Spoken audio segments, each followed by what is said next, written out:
হাদি ভাইরা যারা মুড়ি বাতাসা বিলি করি। আমি যখন মনোনয়ন ফর্ম জমা দিয়েছিলাম, হাদি ভাই যেহেতু ব্যস্ত থাকতেন, আমি ওনাকে এসএমএস দিয়েছিলাম, উনি সাথে সাথে কল ব্যাক করে সবাইকে বলছে শান্তা জিতাইতে হবে। আজকে আমি জিতে গেছি। হাদি ভাইরা যারা মুড়ি বাতাসা বিলি করি, আজকে হাদি ভাইয়ের খুনিরা বাইরে ঘুরে বেড়াচ্ছে। হাদি ভাইয়ের খুনের বিচার না হওয়া পর্যন্ত কিভাবে ইনসাফের বাংলাদেশ প্রতিষ্ঠিত হবে? যে কিনা পরিবর্তনের কথা বলতে বলতে ঘুরতো, যে কিনা ইনসাফের কথা বলতে বলতে মুড়ি বাতাসা নিয়ে ঘুরতো, আজকে তাকে খুন করা হয়েছে, তার খুনিরা এখনো বাইরে হাওয়ায় ঘুরে বেড়াচ্ছে। কিভাবে ইনসাফের বাংলাদেশ হবে? হাদি ভাইয়ের খুনিদের বিচার না হওয়া পর্যন্ত ইনসাফের বাংলাদেশ হইতে পারে না। হাদি ভাইয়ের খুনিদের বিচার না হওয়া পর্যন্ত ইনসাফের বাংলাদেশ হইতে পারে না।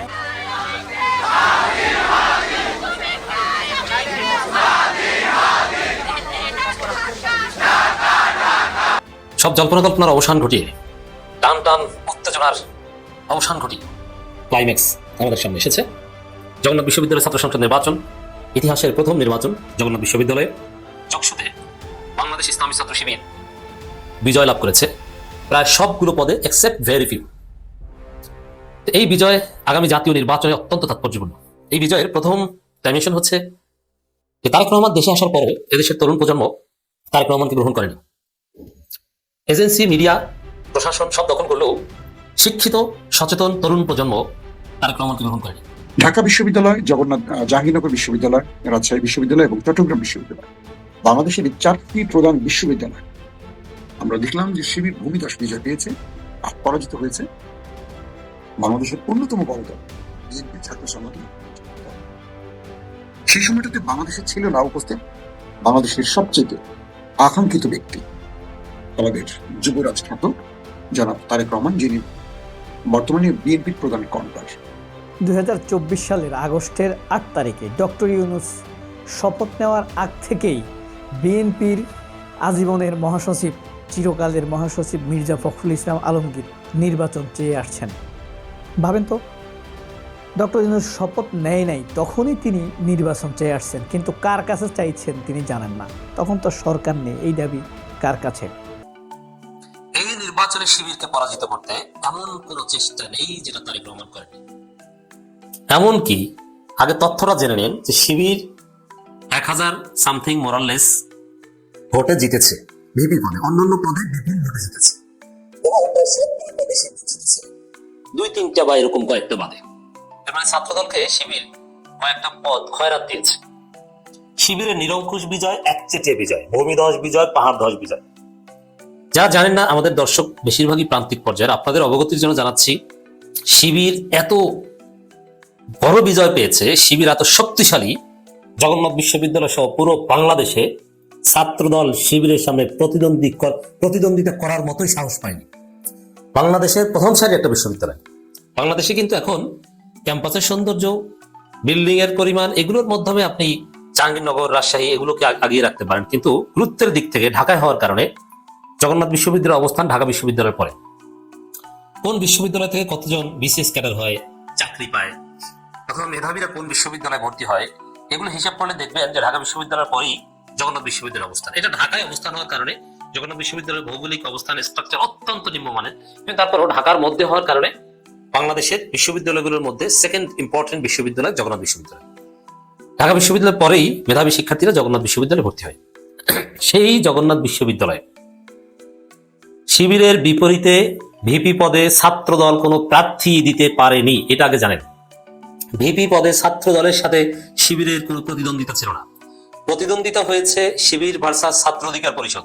ছাত্র অধিকার পরিষদ, হ্যাঁ, ছাত্রদল সমর্থন করেছিল বা জোট করেছিল। এই ছাত্র অধিকার পরিষদের যে ছেলেটা মোটামুটি প্রতিদ্বন্দ্বিতা করেছিল, রাকিব নামের, এই ছেলেটা ছাত্র দলের কট্টর সমর্থক ছিল, বিএনপির বিরুদ্ধে কঠিন ভূমিকা পালন করে আসছিল, কিন্তু শেষ মুহূর্তে নাটকীয়ভাবে জোট হয়েছে। কিন্তু দেখা গেল, আমার কাছে যেটা মনে হয়, এই রাকিব ছেলেটা হয়তোবা জাহাঙ্গীরনগরের জিতুর মতো কিংবা রাজশাহীর সালাউদ্দিন আম্মারের মতো জিতেও যেতে পারত, কিন্তু ছাত্র দলের সাথে জোট করার কারণে হয়েছে। কারণ রাকিব যথেষ্ট জনপ্রিয় ছিল এবং প্রতিদ্বন্দ্বিতা করেছে, আপনারা দেখেছেন, টান টান উত্তেজনা ছিল যে রাকিব জিতে যাচ্ছে, নট ছাত্র দল, আরেকটা সংগঠনের গুরুত্বপূর্ণ নেতা তিনি। দর্শক, এই জায়গায় ছাত্রদল কতটা দেউলিয়া সংগঠন দেখেন, যে ভিপি পদে ক্যান্ডিডেট দিতে পারে না। এদেরকে বড় দল বলা যায় যে তাই, এরা এখন জোটের মিত্র। আমি যদি বলি যে বিএনপি বাই চান্স, যদি সম্ভাবনা নেই, যদি আগামী নির্বাচনে যেতে বিএনপি প্রধানমন্ত্রী বানাবে কাকে? তাদের তো প্রধানমন্ত্রী ক্যান্ডিডেটই নেই। বিএনপি বলে যে জামাতের অর্থমন্ত্রী কি হবে? আমি তো বলি বিএনপির প্রধানমন্ত্রী হওয়ার মতো কেউ নেই। কে প্রধানমন্ত্রী হবে? Inter pass Tarique Rahman? তা ইন্টার পাস কাউকে নতুন বাংলাদেশ কি প্রধানমন্ত্রী হিসেবে মানবে? মানবে না। দর্শক, বিএনপি এমন একটা ভাইরাস, ছাত্রদল এমন একটা ভাইরাস যে তার সংস্পর্শে যে পায় যায় সে পচে গেলে নষ্ট হয়ে যায়। প্রমাণ, জগন্নাথ বিশ্ববিদ্যালয় হয়তো বা ছাত্র অধিকার পরিষদের রাকিব ছেলেটা ভালো করতো, কিন্তু দেখা গেছে তিনি এখন পরাজিত হয়েছে। এই ভাইরাসের কাছে কেউ যাবেন না, এটা জগন্নাথ থেকে শিক্ষা। তার চাইতে বড় শিক্ষা খাদিজা নামের মেয়েটা, খাদিজা মুসলিম মেয়ে,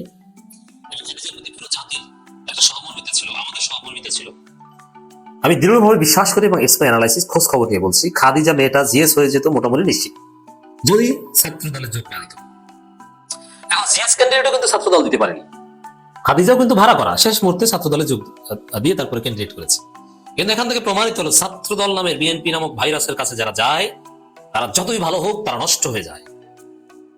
এটা হচ্ছে প্রমাণ যে খাদিজাও হেরে গিয়েছে এবং বিপুল ব্যবধানে হেরে গিয়েছে। রাকিব তো প্রতিদ্বন্দ্বিতা করেছে, কিন্তু খাদিজা প্রতিদ্বন্দ্বিতাই করতে পারেনি। কিন্তু এই খাদিজা যদি শিবিরে আসতো, এই খাদিজা যদি স্বতন্ত্র দাঁড়াতো, বিশেষ করে এই খাদিজা শিবিরে আসলে তার বিজয়ে পৃথিবীর কেউ ঠেকাতে পারত। তো দেখেছেন, আর শিবির তাকে অবশ্যই নমিনেশন দিত, জিএস পদেই দিত শিবির। অতএব এখান থেকে শিক্ষা, যারা মনে করছেন যে বিএনপি ক্ষমতায় যাবে, বিএনপি পাঁচাটি লাভ নাই। জগন্নাথ বিশ্ববিদ্যালয় থেকে স্পষ্ট হলো বিএনপির দিন শেষ, ছাত্র দলের দিন শেষ, তারেক জিয়া হাইপ শেষ। তারেক জিয়া হাইপ শেষ হয়ে এই মুহূর্তেই জামাত শিবির হাইপ কায়েম হলো বাংলাদেশে। প্রমাণিত হলো যে এদেশের শিক্ষিত সমাজ, সবচেয়ে মেধাবী তরুণ প্রজন্ম, যারা এই দেশটা দ্বিতীয়বার স্বাধীন করে দিয়েছে, সেই জুলাই যোদ্ধারা যে তারেক রহমানের থিওরিকে গ্রহণ করেনি, সবচেয়ে লজ্জা তারেক রহমানের জন্য। আমি মনে করি দেশে আসার পর এই বিজয়ে রাকিব, ছাত্রদলের সভাপতি রাকিব ভাই চাচ্চু, তার জন্য খারাপ লাগে, অনেক চেষ্টা করেছেন। যদি শেষের দিকে এসে বলেন যে হাতে গণনা করা উচিত, অমুক তমুক, গত রাতেই কারচুপি হয়েছে, কিন্তু সারাদিন কিন্তু ভোট বর্জন, ফলাফল বর্জন এগুলো কিছু বলেন নাই। কেন বলেন নাই? যে জিততে যাচ্ছি ভাব, প্রায় জিতে যাচ্ছি, এখন বর্জন করলে কেমন হয়?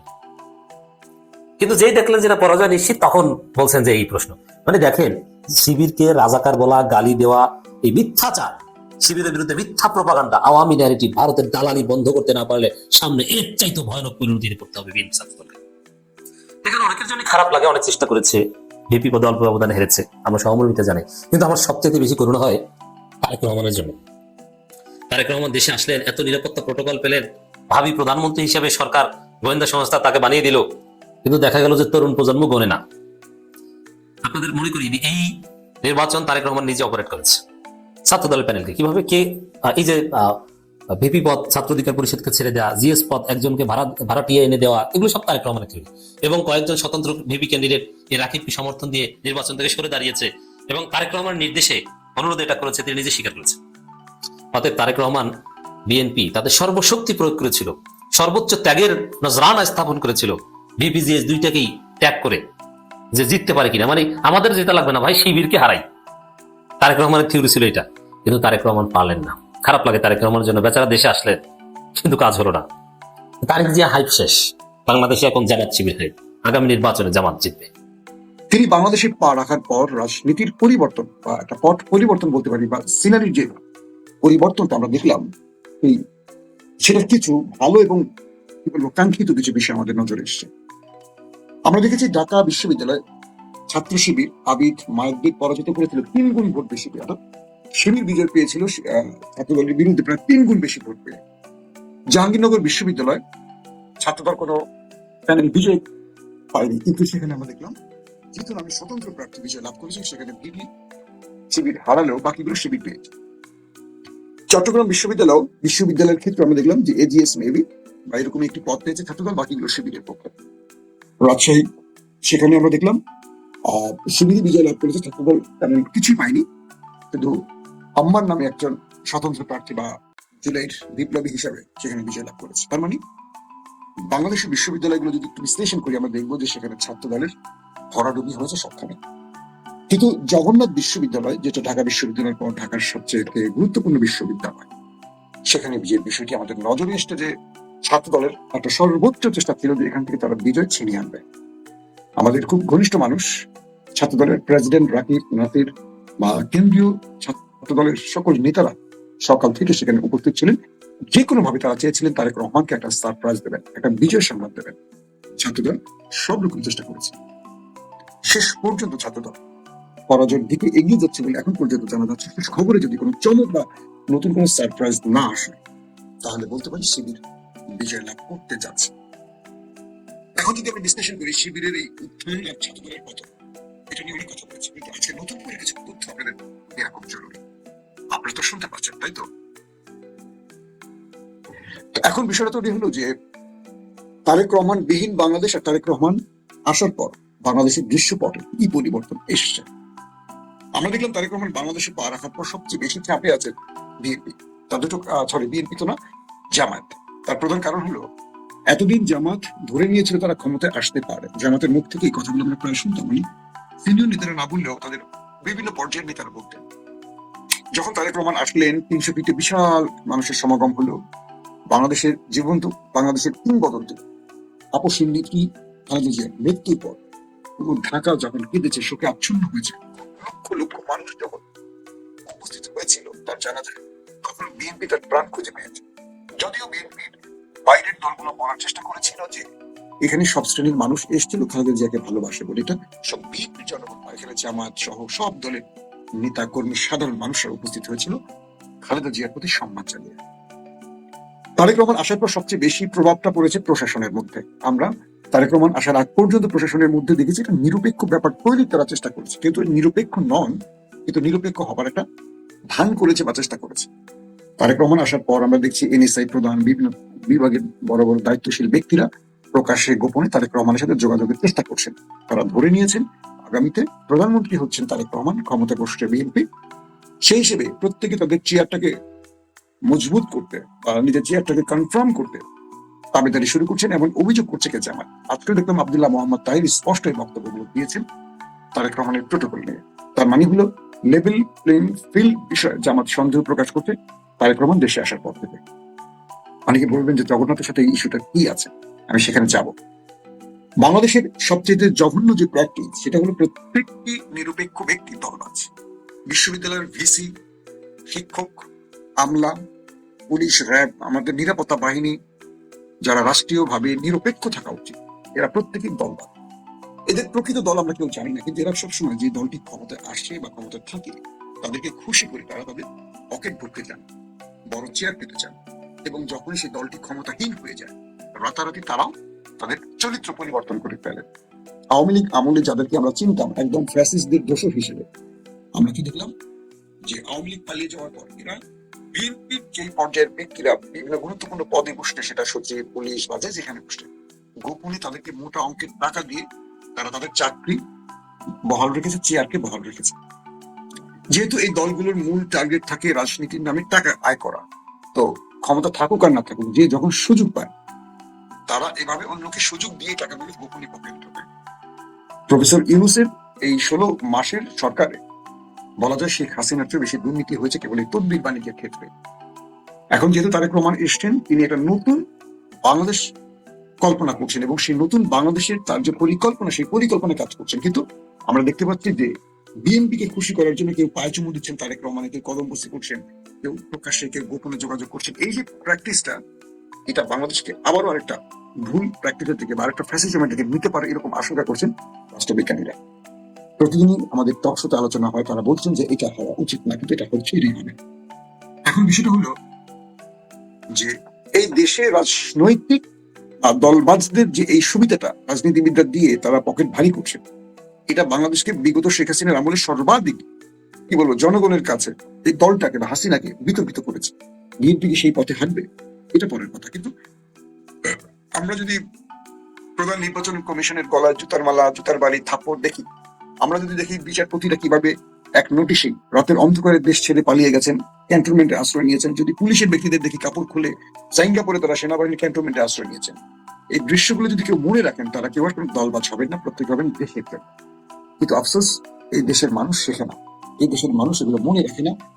16 মাসের মধ্যে মানুষগুলো সব ভুলে গেছে, তারা এখন সব রাজনৈতিক দলের আশ্রয় চলে গেছেন, আর রাজনৈতিক দল বাড়তি সুবিধার জন্য তাদেরকে আবারও সাহায্য করছেন বা আশ্রয় দিচ্ছেন। আবারও বিএনপি বিপদে পড়বে এদের কারণে। এরা বিএনপির নাম করে টাকা ঢোকাবে এবং দেশ ছেড়ে পালাবে। ব্যাস, আসেন এবার জগন্নাথ বিশ্ববিদ্যালয়ের হিস্ট্রিতে যাই। এখন পর্যন্ত যে খবর পেলাম, রিয়াজুল ইসলাম ছাত্র শিবিরের ভিপি প্রার্থী। 2024 সালের আগস্টের 8 তারিখে ডক্টর ইউনূস শপথ নেওয়ার আগ থেকেই বিএনপির আজীবনের মহাসচিব, চিরকালের মহাসচিব মির্জা ফখরুল ইসলাম আলমগীর নির্বাচন চেয়ে আসছেন। ভাবেন তো, ডক্টর ইউনূস শপথ নেয় নাই তখনই তিনি নির্বাচন চেয়ে আসছেন, কিন্তু কার কাছে চাইছেন তিনি জানেন না। তখন তো সরকার নেই, এই দাবি কার কাছে? সেই থেকে স্বপ্নে হলে, অসুস্থ হলে, সংবাদ সম্মেলন হলে, খেতে বসলে, ইফতারিতে গেলে, সেহরি খেতে, সবখানেই নির্বাচন নির্বাচন নির্বাচন।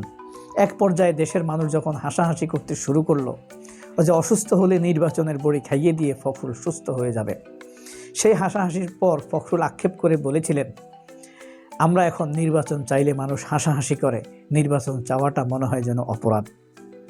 কিন্তু নির্বাচনের কথা বেশি বলতে বলতে কাজী জেসিন, গোলাম মাওলা রনি, ভারত, ওয়াকার এখন আবার নির্বাচনের একটা ঢেউ তারা তুলতে পেরেছে। তবে যখন দেখবে তারা হেরে যাওয়া প্রায় নিশ্চিত, তখনই তারা বেঁকে বসবে, নির্বাচন পেছানোর জন্য বলবে। সেই সময় আর বেশি দূরে নয়। আমি গত সপ্তাহে আমি বলেছিলাম নির্বাচনের তখনও 48 দিন বাকি ছিল। এই 48 দিনে 48 বছরের পট পরিবর্তন হবে। আজ 7 তারিখ, ফেলানীর মৃত্যু দিবস। সবাই ফেলানীর জন্য দোয়া করবেন। এই দোয়াই ভারতের বিরুদ্ধে প্রতিবাদ। দুঃখ লাগে, আমায় আশা করেছিলাম ফেসবুকে প্রোফাইলে ফেলানীর ছবিতে হয়তোবা ভরপুর হয়ে যাবে, কিন্তু সেটা হয় নাই। তবে এত বছর পরেও, 11 সালের ঘটনা, 14 বছর আগের ঘটনা, তারপরেও মানুষ ভুলে নাই, মানুষ প্রতিবাদ জারি রেখেছে। এটা হলো সবচাইতে আনন্দের বিষয়। ফেলানীর জন্যই এই ফেলানী পট্টি নাম করা হয়েছে ইন্ডিয়ান এম্বাসির সামনের রাস্তাটিকে। জামায়াতের সাথে কাদের সখ্যতা, বিএনপির সাথে কাদের সখ্যতা? বিএনপির সাথে কথা বলতে আসছে ফ্যাসিবাদী ব্যবসায়ীরা, দুর্নীতিবাজ আমলারা, ক্ষতিকারক গোয়েন্দা সংস্থা, যারা রাষ্ট্রের পক্ষে কাজ না করে ভারতের পক্ষে, আওয়ামী লীগের পক্ষে কাজ করতে চায়। তারাই বিএনপির অফিসে দৌড়াদৌড়ি করছে। আর জামায়াতের সাথে যোগাযোগ বিশ্ববিদ্যালয়ের বিসি, সুগঠিত সুমনন্ত্রিত নাগরিক, যারা সৎ নাগরিক, অবসরপ্রাপ্ত সৎ আমলা, সৎ মুক্তিযোদ্ধা, শিক্ষিত সুবেশিত মুক্তিযোদ্ধারা জামায়াতের সাথে যোগাযোগ বাড়িয়ে দিয়েছে। এক্ষেত্রে কি আপনি বলবেন জামায়াত বিএনপি সমানে সমান? আমি বলবো সততায় জামায়াত তো এগিয়ে ছিলই, জনপ্রিয়তায় বহুগুণ এগিয়ে গিয়েছে। আপনারা হয়তো জেনে থাকবেন অনেকে, জামায়াত একটি মাঠ পর্যায়ে জরিপ করেছে। প্রথম আলো অথবা IBM এরা যে জরিপগুলো করে, এগুলো ভারত ওরিয়েন্টেড জরিপ। যে ভারত জরিপের লক্ষ্য থাকে জামায়াতকে পিছিয়ে রাখা, আওয়ামী লীগকে প্রাসঙ্গিক করে তোলা এবং বিএনপিকে এগিয়ে রাখা। এটা হলো একটি পরিকল্পিত ফলাফল, আগেই নির্ধারিত করা থাকে, তারপর তারা জরিপ প্রকাশ করে। কিন্তু জামায়াত নিজেরা একটি জরিপ প্রকাশ করেছে, যেখানে 30,000 মানুষের উপরে জরিপ করা হয়েছে। যারা পরিকল্পিত জরিপ করে তারা সাধারণত 1300, 2600, 2900 মানুষের উপরে, 5600 মানুষের উপরে জরিপ করাটাকেই স্ট্যান্ডার্ড মনে করে। কিন্তু জামাত যে জরিপ করেছে, সেখানে জামায়াত এবং বিএনপির জনপ্রিয়তা একদম সমানে সমান। এখন কথা হলো, এই ফল কি গোয়েন্দারা উল্টাই দিতে পারবে? এত সহজ মনে করার কোনো কারণ নেই। অলরেডি তারেক রহমান দেশে আসার পরেই নৈতিক রাজনীতির খেলায় হেরে গিয়েছে জামায়াতের কাছে। প্রথমত দেখেন, খালেদা জিয়ার দাফন হয়েছে আজ কতদিন, হাদির দাফন হয়েছে কতদিন। তরুণদের মধ্যে হাদি এখনও সম্পূর্ণরূপে প্রাসঙ্গিক, কারণ হাদির মৃত্যু বিচ্ছিন্নতা নয়। পিনাকি ভট্টাচার্য বলেছে না, হাদির মৃত্যু হলো একটা নতুন সময়ের সূচনা, অসমাপ্ত কাজকে এগিয়ে নিয়ে যাওয়ার প্রেরণা। তরুণদের মধ্যে এই জিনিসটিকে হাদিকে বাঁচিয়ে রাখবে, হাদির লড়াইকে অব্যাহত রাখবে। আর খালেদা জিয়ার মৃত্যু হলো শোক, বিচ্ছিন্নতার শোক। কারণ খালেদা জিয়ার রাজনীতি এদেশের মানুষ আর পাবে না। খালেদা জিয়ার রাজনীতি সাধারণত তারাই এসেছে যারা খালেদা জিয়ার রাজনীতিকে দেখেছে। এখানেই তারেক জিয়া হেরে গিয়েছেন। দেখেন, তারেক জিয়া দেশে আসার পরেও ঐক্যের রাজনীতি করতে পারে নাই। দেশে আসার পরেও তিনি কম্প্রোমাইজের রাজনীতি করে গিয়েছেন। তারেক রহমানের সাথে দেখা করেছে কে? এনএসআই, ডিজিএফআই পরিচালক, আর্মির লোকেরা। এটা ভালো লক্ষণ নয়। এমনও তো হতে পারে তারেক রহমানের সাথে ডিজিএফআই সাক্ষাৎ করে কোনো খারাপ পরিকল্পনা করেছেন, আপনাদেরকে ইলেকশনে নিয়ে আসতেছি এমন পরামর্শ করেছেন, অথবা আমরা আরও 100 মানুষকে প্রয়োজনে মেরে ফেলবো হাদির মতো, এমন কথাও তো হতে পারে। আমি বলছি না তাই, এগুলো সন্দেহজনক। এই সব জিনিস মানুষের মনে আসবে যদি এরা এভাবে সাক্ষাৎ করে। ওয়াকারের আশেপাশের লোকেরা এখনও পেশাদারিত্ব আনতে পারে নাই, পারবেও না, এটাই সম্ভাবনা দেখা যাচ্ছে। কারণ মানুষের টাকা পয়সায়, ট্যাক্সের টাকায়, প্রবাসীদের টাকায় এদের পোশাক আশাক, স্ত্রী কন্যা বাচ্চাদের খরচ হয়, তাদের প্রতি তাদের কৃতজ্ঞতা নেই। এখানেই তারেক রহমানের পরাজয়।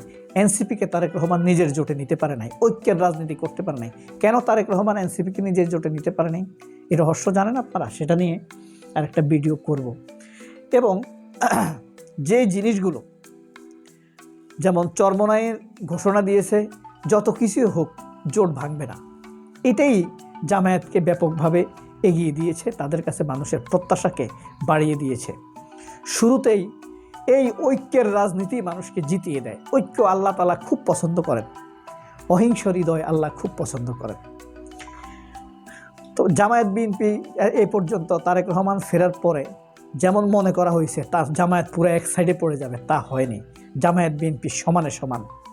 এবং জামায়াতের এনসিপি চরমনাইয়ের সাথে ঐক্যের কারণে স্পষ্ট হয়েছে জামায়াতের কাছে মানুষের প্রত্যাশা বেড়ে গিয়েছে।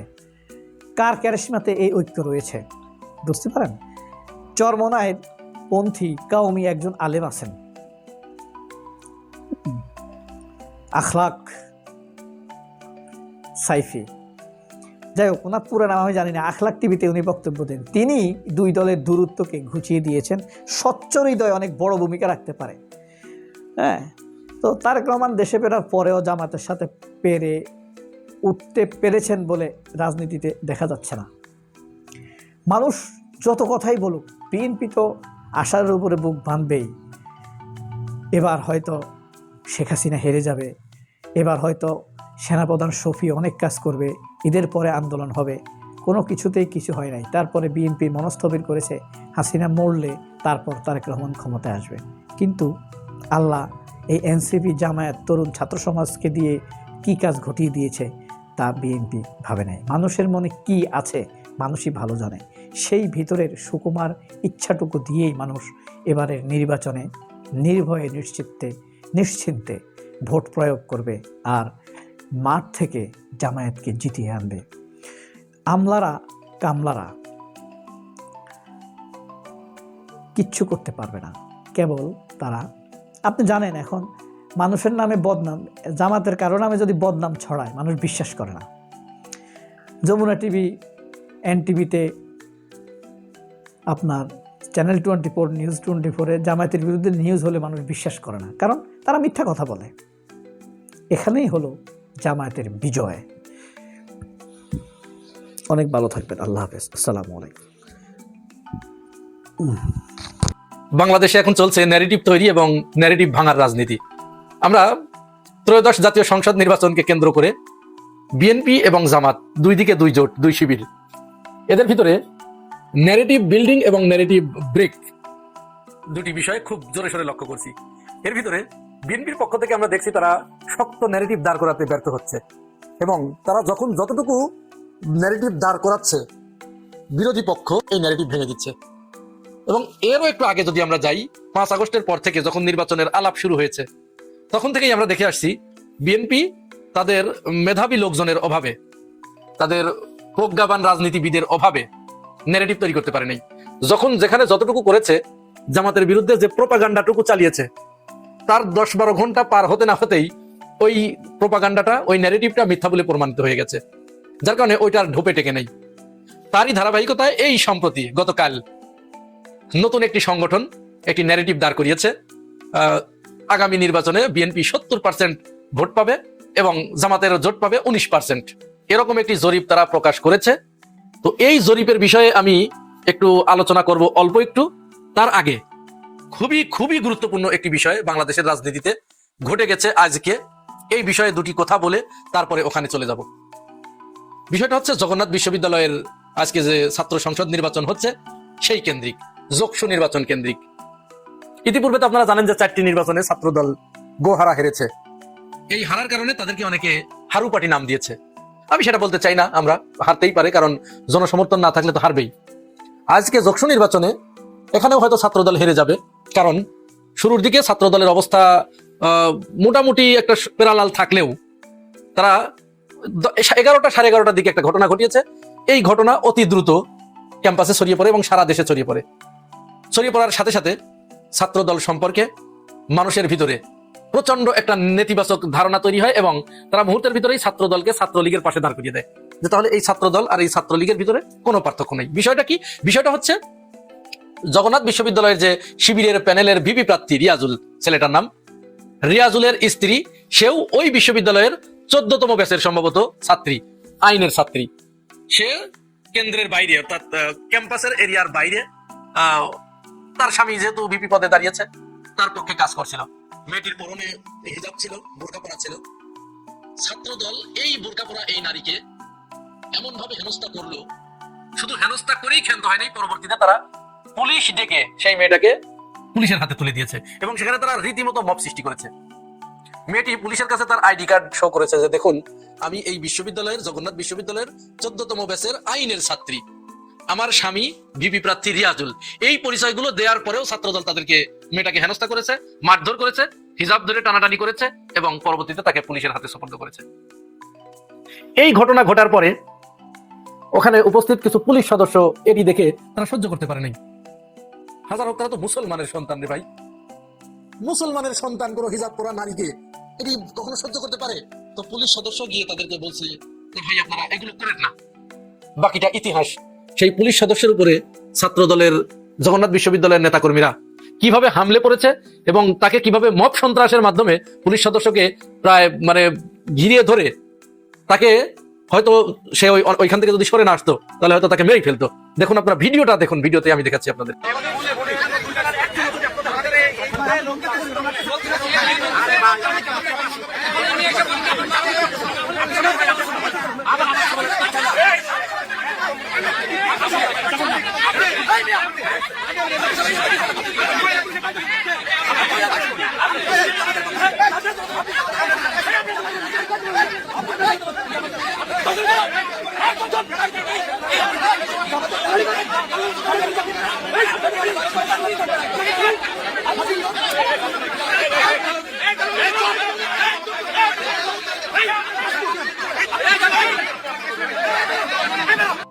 দেখতেই পেলেন আইন শৃঙ্খলা রক্ষাকারী বাহিনীর একজন সদস্যের সাথে কোন ধরনের আচরণ।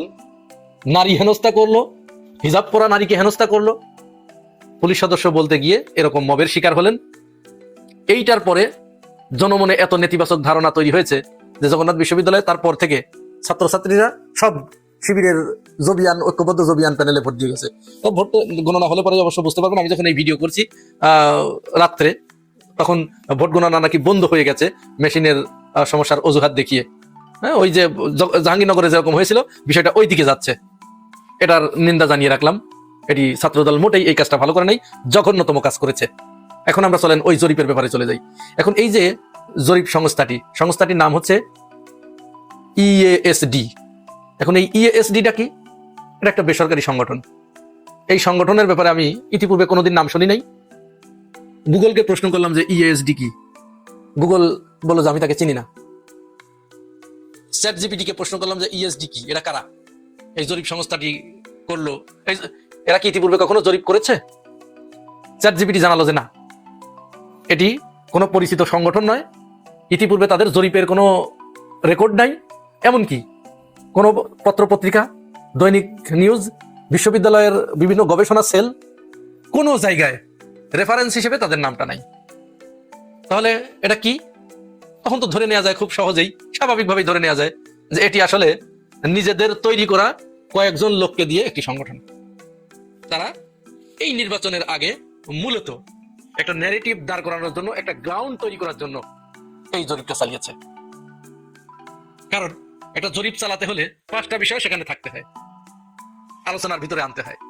নাম্বার 1 হচ্ছে জরিপের সাইজ, কতজন লোকের সাথে এই জরিপটা করা হয়েছে। নাম্বার 2 হচ্ছে জরিপকৃত এলাকা, কোন এলাকায় জরিপটা করা হয়েছে। নাম্বার 3 হচ্ছে জরিপ পদ্ধতি, কোন পদ্ধতিতে জরিপটা করা হয়েছে। আর নাম্বার 4 হচ্ছে জরিপের ভিতরে কোনো ভুল ত্রুটি কি কি বিষয় সেখানে তুলে আনা হয়েছে।